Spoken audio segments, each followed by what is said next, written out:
Colorado Territory, 1873. Dust swirled around the railway platform as the westbound train from Chicago huffed to a stop at the small station in Silver Creek. Xavier stood nervously adjusting his new vest, the stiff collar of his only good shirt practically choking him in the late summer heat.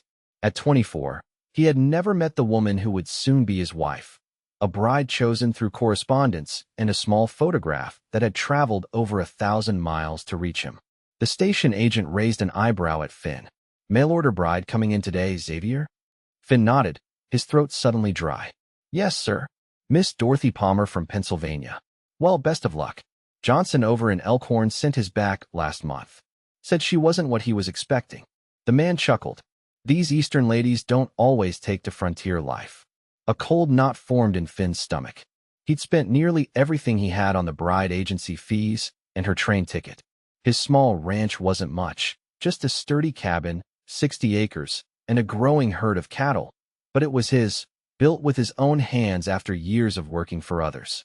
All it lacked now was a wife to make it a home. Passengers began descending from the train, mostly men in business suits and a few families. Finn's heart pounded as he searched each face. According to her letters and the tiny daguerreotype, Dorothy Palmer had auburn hair and was 20 years old. He'd described himself truthfully, tall with wheat blonde hair that was forever falling across his forehead, blue eyes, and a ranch that needed a woman's touch. As the platform began to clear, Finn felt a stab of panic. Had she changed her mind? Then, at last, a woman stepped down from the second-to-last car, struggling with a large carpet bag. She wore a simple blue traveling dress, dusty from the journey, and looked around uncertainly. Finn stepped forward, removing his hat. "Miss Palmer." She turned, revealing a face that stopped him in his tracks. This was not the girl from the photograph.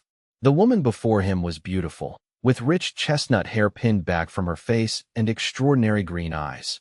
But she was clearly older than 20, perhaps even approaching 30. "Mr. Xavier?" she asked, her voice cultured but tired. Finn nodded, unable to hide his confusion. "Yes, but I understand your disappointment," she said quickly, her cheeks flushing. "The photograph I sent was not recent. I can explain, but perhaps not here." Her eyes darted toward the curious station master. Finn escorted her to his wagon in confused silence. As he loaded her trunk and bag, his mind raced. She had misrepresented herself. Yet something in her dignified bearing and the weary hope in her eyes made him hesitate before making any hasty decisions. As they began the bumpy ride to his ranch, Dorothy finally spoke. "I was 22 when that photograph was taken, Mr. Xavier. I am 26 now." "I'm 24, Finn said, keeping his eyes on the road. "I see." She folded her hands in her lap. "Then I am too old for what you were seeking." The hurt in her voice made Finn glance sideways. In the golden afternoon light, her profile was striking, proud but vulnerable. "Miss Palmer, may I ask why you sent an outdated photograph?" Dorothy took a deep breath. "The truth is simple but difficult to admit. Men want young brides, Mr. Xavier. After my father died and left me penniless, I tried finding employment, but Philadelphia offers few respectable options for a woman alone. When I saw your advertisement seeking a bride who could help build a life in the West, I wanted that chance." Finn remained silent, processing her words as the wagon rolled past meadows colored with late summer wildflowers. "I understand if you wish to send me back," she continued quietly. "It would not be the first time." Finn's head snapped toward her. "The first time?" Dorothy's hands twisted in her lap.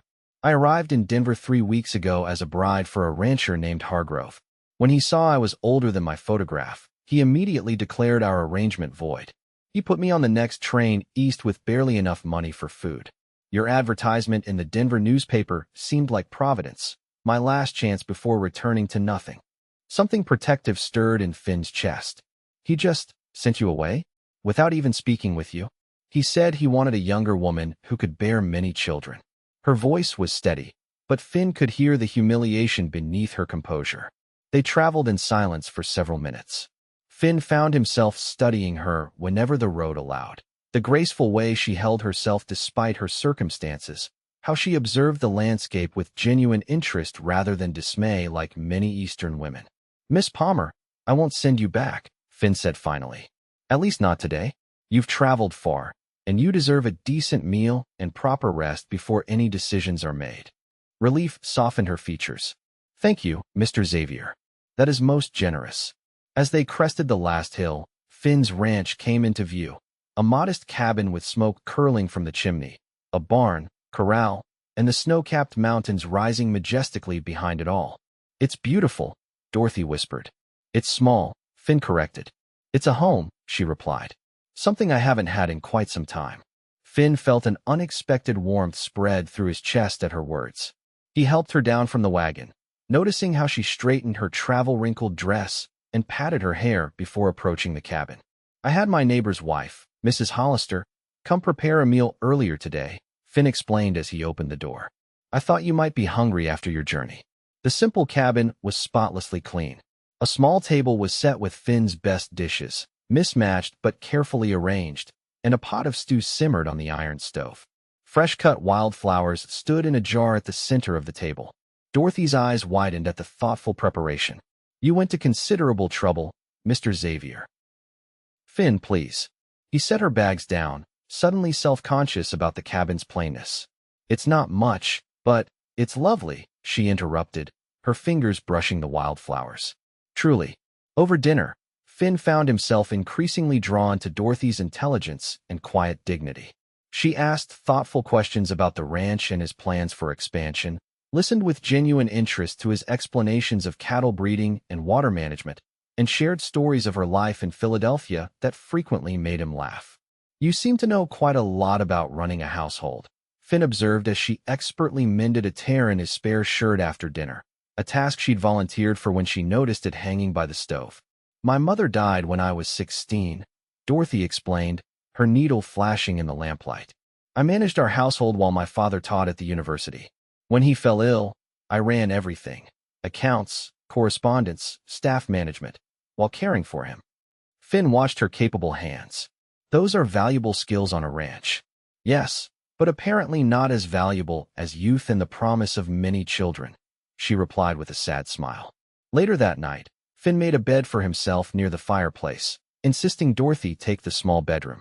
As he stared at the ceiling, he found himself more confused than ever. She wasn't what he'd expected, yet he couldn't deny her presence had already brought something to his lonely cabin that had been missing. Dawn found Finn already outside, tending the livestock when Dorothy emerged from the cabin wearing a simple work dress, her hair neatly braided and pinned up. Without being asked, she gathered eggs from the henhouse and prepared breakfast. They ate together in companionable silence before Finn reluctantly broached the subject of their future. Miss Palmer, Dorothy, I need to be honest with you. She set down her coffee cup, her expression carefully controlled. Of course, I advertised for a wife because this land needs more than one pair of hands to make it thrive.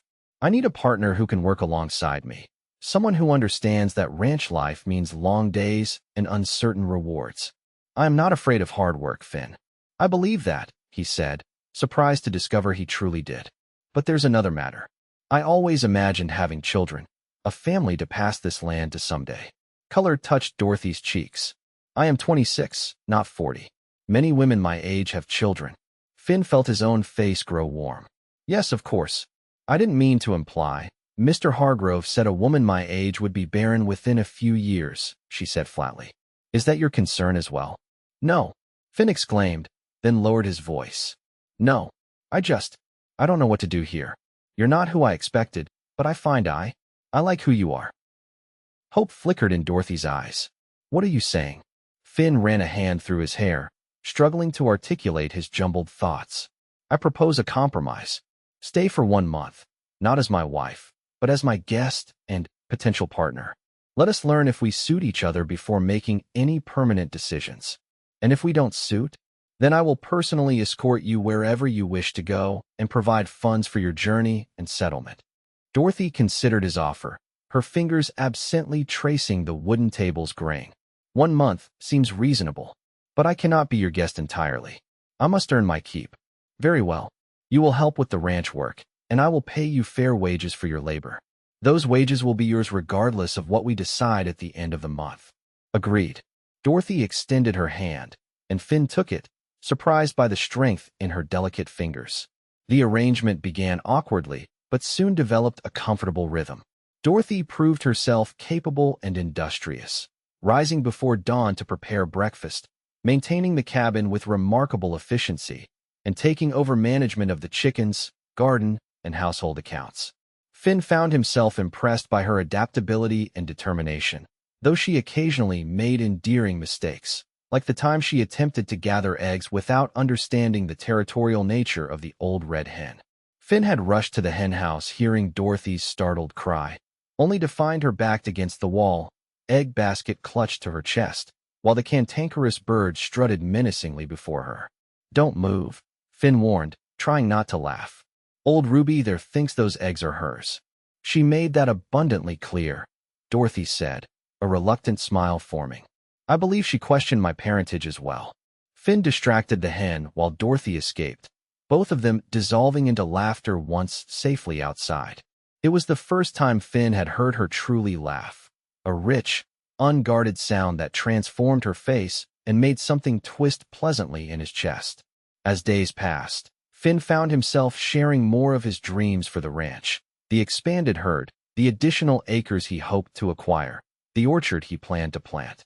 Dorothy listened, but also contributed practical suggestions that revealed her sharp mind for business.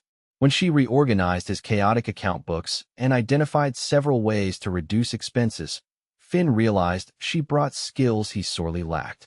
"You should have charged me for this bookkeeping," he said, examining her neat figures with amazement. "You've saved me at least $50 just by finding these errors." Dorothy looked pleased. "My father always said I had a head for numbers. He insisted I learn proper accounting even though it wasn't considered a feminine pursuit. Your father sounds like a wise man." "He was." Sadness flickered across her face. "He would have liked you, I think. He valued honesty and hard work above all else."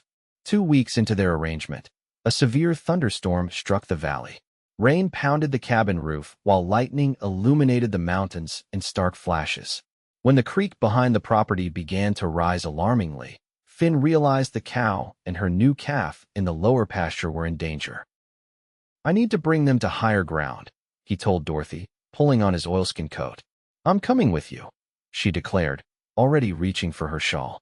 "It's too dangerous. You cannot manage a frightened cow and calf alone in this weather," she said firmly. "I'm coming." Together they battled through the downpour to the pasture, where the creek had already begun spilling over its banks. The cow was bellowing anxiously, her calf pressed against her side. Finn approached slowly, speaking soothingly, while Dorothy followed with a rope. Getting the cow to move proved difficult. She was terrified by the thunder and protective of her calf. When a particularly violent lightning strike spooked her, the cow bolted, straight toward the rising water. "The calf!" Finn shouted, running after the cow. Dorothy didn't hesitate. She splashed through the rapidly accumulating water and scooped up the bawling calf, struggling to carry the awkward, squirming weight back toward higher ground. Finn managed to intercept the cow, turning her away from the creek and back toward Dorothy and the calf. By the time they returned to the barn, all four were soaked to the skin and trembling with cold and exertion. Finn quickly tended to the animals while Dorothy lit the lanterns, her sodden dress clinging to her slender frame. "You're freezing," Finn said, noticing her blue-tinged lips. "As are you." She attempted a smile. "But the animals are safe." Back at the cabin, Finn built up the fire while Dorothy changed into dry clothes behind the bedroom's closed door. When she emerged wrapped in a quilt, her damp hair falling in waves down her back, Finn felt his breath catch. Without her usual tidy pins and proper styling, she looked younger, softer somehow. "You should warm yourself by the fire," he said, his voice oddly rough. Dorothy sat on the hearth rug, extending her hands toward the flames. "I've never seen such a storm. Colorado storms come fierce, but pass quickly." Finn hesitated, then sat beside her, keeping a respectful distance. "You were remarkably brave tonight." She looked startled by the compliment. "I merely did what was necessary. Not everyone would have. That calf must weigh nearly as much as you do." "I couldn't let it drown," she said simply. They sat in comfortable silence, the fire casting a golden glow over their faces. Finn found himself studying her profile, the elegant line of her neck, the way firelight brought out copper highlights in her chestnut hair. "May I ask you something, Dorothy?" She turned toward him, eyes questioning. Of course. Why did you want to come west? Truly, Dorothy was quiet for so long that Finn thought she might not answer. When she finally spoke, her voice was soft but determined. When my father died, I discovered how invisible a woman alone can become. Unmarried, with no family and dwindling resources, I was suddenly of no consequence to society. Former friends became distant, opportunities disappeared. I was offered positions as a companion to elderly women or as a governess, roles where I would forever remain in the background of someone else's life. She stared into the fire. I read about women going west, about places where one might build something of one's own, where a person might be judged by their contributions rather than their circumstances. I wanted that chance. The vulnerability in her admission touched Finn deeply. And when Mr. Hargrove rejected you? Pain flickered across her face. It was humiliating. He barely looked at me before declaring I was too old and would be a poor investment. Her fingers twisted in the quilt. His exact words were, I ordered prime breeding stock, not a spinster. Anger flared in Finn's chest. That's despicable, but not uncommon in how some men view mail-order brides, she said with sad resignation. You are not livestock, Finn said fiercely. Dorothy's eyes widened at his vehemence. Something electric passed between them, a moment of perfect understanding that left Finn acutely aware of her nearness, of the soft curve of her lips, and the gentle rise and fall of her breath. Clearing his throat, Finn stood abruptly. You should get some rest. Morning comes early on a ranch. If Dorothy was disappointed by his sudden retreat, she didn't show it. Good night, Finn. And thank you for everything. That night, Finn lay awake for hours, his thoughts consumed by the woman sleeping in the next room. She was not the bride he had expected, but increasingly, he couldn't imagine his ranch, or his life, without her. The next morning, Finn rode into town for supplies, returning to find Dorothy engaged in animated conversation with Eliza Hollister, his nearest neighbor. The women were hanging laundry together, laughing like old friends. Finn, Eliza called, waving him over. Where have you been hiding this treasure? Dorothy has been showing me how to make those lace edgings I've always admired on fancy handkerchiefs. Miss Palmer has many talents, Finn replied, pleased to see Dorothy blending into the community. Indeed she does, Eliza agreed. And you'd be a fool to let her go, young man. A complete fool. Dorothy blushed furiously. Mrs. Hollister, please, oh Tosh. I'm just speaking plain. Eliza patted Dorothy's arm. My Robert was 15 years my senior, and we had the happiest marriage in 3 counties. Age is just a number when hearts align. After Eliza departed, an awkward silence fell between Finn and Dorothy. I apologize for Mrs. Hollister, Dorothy finally said. She can be rather direct. She's right, though, Finn replied quietly. Dorothy looked up, surprise evident in her expression. About what? I would be a fool to let you go. The words hung between them, weighted with meaning neither was quite ready to articulate fully. Dorothy's cheeks flushed pink, and Finn found himself stepping closer, drawn by something he couldn't name. The moment was broken by the sudden arrival of a rider, Thomas Jenkins from the neighboring ranch, breathless with excitement. Xavier, there's word from town. Railroad surveyors are marking routes through the valley. They're saying a new spur line might come through these parts. The news sent ripples of speculation through the small ranching community. A railroad spur would mean easier access to markets, higher cattle prices, potential growth for everyone. For the next several days, Finn was consumed with meetings among local ranchers, discussions of water rights, and visits from land speculators suddenly interested in property they'd previously ignored. Dorothy managed the ranch flawlessly in his frequent absences, proving herself more valuable with each passing day. When Finn returned late one evening to find a hot meal waiting and his clean clothes neatly mended, he was struck by a powerful realization. His cabin had become a home since her arrival. As their trial month neared its end, Finn found himself increasingly anxious. He had no doubt about what he wanted, but Dorothy remained harder to read. Though she seemed content, she rarely spoke of the future or what would happen when their agreement concluded. 3 days before the deadline, Finn returned from town with the mail to find Dorothy sitting at the table, a letter clutched in her hands, her face pale. What's wrong? He asked, setting down his packages. It's from my cousin in Philadelphia, Dorothy said, her voice tight. She's found a position for me as a schoolteacher in a small town in Ohio. They're desperately seeking someone with education experience. Finn felt as though someone had punched him in the stomach. You wrote to her about teaching positions? Several weeks ago, before I came here. I had written to many contacts seeking employment. Dorothy carefully folded the letter. The position begins next month. I see. Finn struggled to keep his voice neutral. And will you be taking it? Dorothy looked up, searching his face. I don't know. Our arrangement ends in 3 days. Yes, Finn said, suddenly unable to meet her eyes. It does. That night at dinner, tension hung between them like a physical presence. Dorothy served the meal with her usual care, but her usual gentle conversation was absent. Finn found himself watching her hands, elegant, capable hands that had brought order and warmth to his home. I received an offer for the South pasture today, he said abruptly. Double what it's worth. Dorothy looked up from her plate. The railroad people?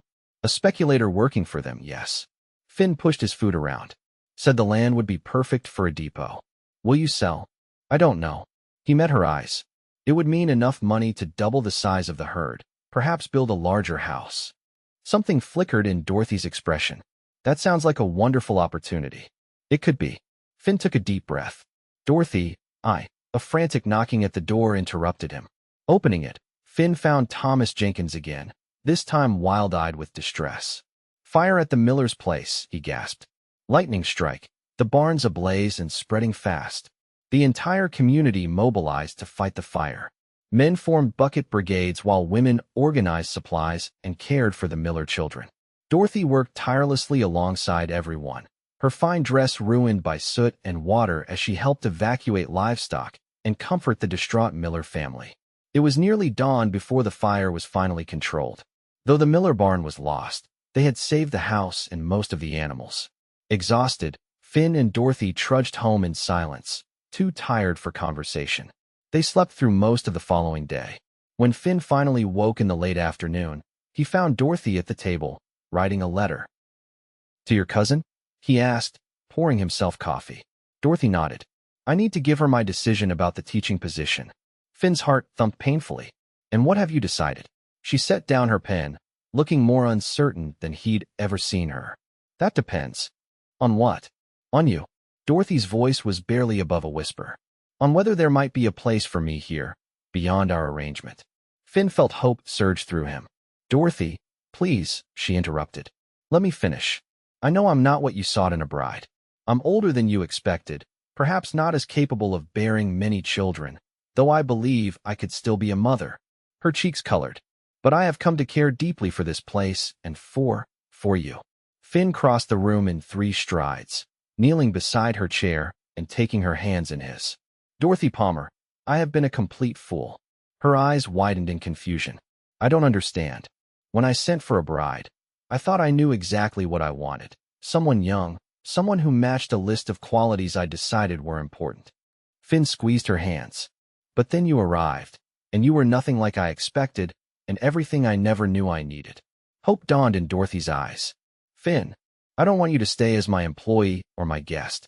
I want you to stay as my wife, if you'll have me. Finn lifted one hand to gently touch her cheek. The mail-order bride I received was sent back for being too old once before, but if you'll take a chance on a foolish young rancher who took too long to recognize his own heart, I'm asking you to be mine. Tears spilled down Dorothy's cheeks as she nodded. Yes, she whispered. Yes, I will be yours. Their wedding took place 2 weeks later in the small church in Silver Creek. Dorothy wore a new dress of pale blue silk, her chestnut hair adorned with white flowers. Finn, clean-shaven and nervous in his new suit, couldn't take his eyes off her as she walked toward him on Mrs. Hollister's arm. Never seen a man look at a woman with such devotion, the minister commented afterward. You two are blessed indeed. The newlyweds returned to the ranch that evening to find a surprise. The entire community had gathered to present them with a wedding gift. While they'd been in town for the ceremony, their neighbors had been busy adding a new room to the cabin and furnishing it with a proper bedroom set. Every home needs a proper marriage bed, Mrs. Hollister declared, making both Finn and Dorothy blush furiously. Later that night, alone at last, Finn took his wife's hand and led her to their new bedroom. Welcome home, Mrs. Xavier. Dorothy's smile illuminated her entire face. It has felt like home since the moment I arrived. Even when I was uncertain. Even when I almost let you go. Even then. She reached up to touch his face. Some people spend their whole lives searching for where they belong. I knew I belonged here with you within days of arriving. Finn pulled her gently into his arms. I'm sorry it took me longer to see what was right in front of me. You see me now, Dorothy whispered. That's all that matters. As autumn turned to winter, the Xavier ranch thrived. Finn sold the south pasture for a handsome sum, but retained the water rights, using the money to expand their herd and build a larger kitchen for Dorothy. News arrived that the railroad spur was indeed coming through the valley, bringing prosperity to all the local ranches. By spring, Dorothy had more news to share. As they sat on their porch watching the sunset paint the mountains gold and pink, she took Finn's hand and placed it gently on her stomach. It seems we'll need to add another room by winter, she said softly. Joy flooded Finn's face as he understood her meaning. He gathered her in his arms, overwhelmed with gratitude for the woman who had arrived on that dusty train platform. Not the bride he thought he wanted, but the love he had always needed. I once thought I knew exactly what my future should look like, Finn murmured against her hair. Thank God life had better plans. Dorothy laughed, the sound of pure happiness. Thank God indeed. And thank that awful Mr. Hargrove for sending me back. I'll name my best bull after him, Finn promised. The stubborn, bad-tempered one. As twilight deepened around their little home, bringing with it the first stars of evening, Xavier held his wife close, marveling at how the unexpected turns in life's journey had led him exactly where he was meant to be.